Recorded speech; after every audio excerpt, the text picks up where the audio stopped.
بالنسبه للتدريب ديال هذا الاسبوع فكناخذوه بواحد الجديه يعني تدريب تجرى في اجواء يعني الحمد لله كما كنقولوا.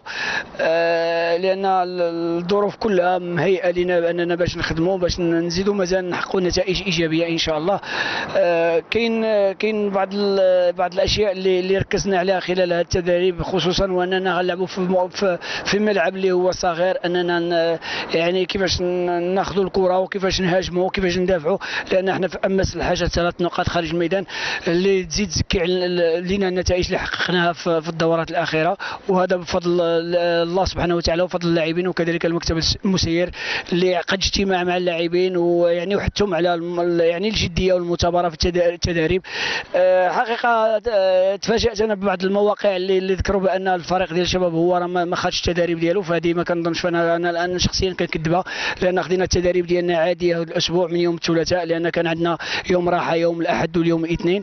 خدينا الحصه ديالنا يوم الثلاثاء والاربعاء، وان شاء الله غناخذوها غدا يوم الخميس، والجمعه اخر حصه لان غنسافروا يوم السبت ان شاء الله لمدينه الرباط. نتمنوا من الله اننا يعني اللاعبين يكونوا في الاوج ديال العطاء ديالهم ويحققوا واحد النتيجه ايجابيه اللي ترضي اولا اللاعبين والمكتب المسير وكذلك الجمهور.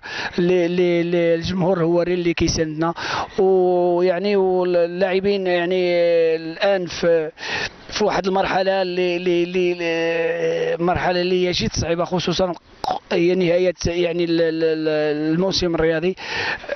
كيكثر الحديث في بعض المقابلات، ولكن كنعرف ان المجموعه اللي ركزت عليها انها مجموعه في المستوى. نتمنوا من الله اننا نحتلوا الصفوف يعني المتقدمه، لما لا الصف الثالث او الرابع ان شاء الله، وهذا بفضل الله سبحانه وتعالى والمجهودات ديال اللاعبين.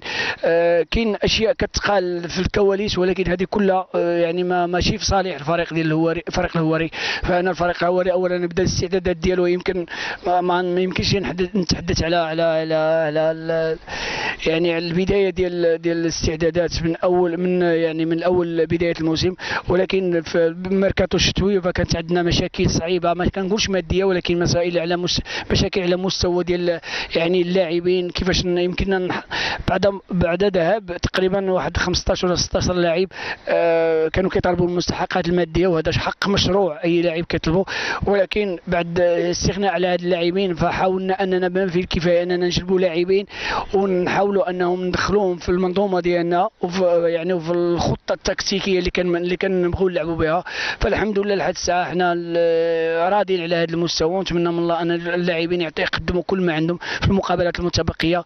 وكما قلت لك لما لا احتلال الصفوف المتقدمه. لاعب شبواره كما يعرف الجميع ان شبواره اللعابه قاموا بالتدريب ديالهم طيله الاسبوع، وان شاء الله كنستعدوا للمباراه القادمه كونتر اتحاد تماره. ان شاء الله تنتمنوا نزيدوا في المسار الايجابي ديالنا في النتائج، وان شاء الله يكون خير ان شاء الله في المقابلات الجايين، ولما لا نظفروا نلعبوا على الصفوف الاماميه ان شاء الله.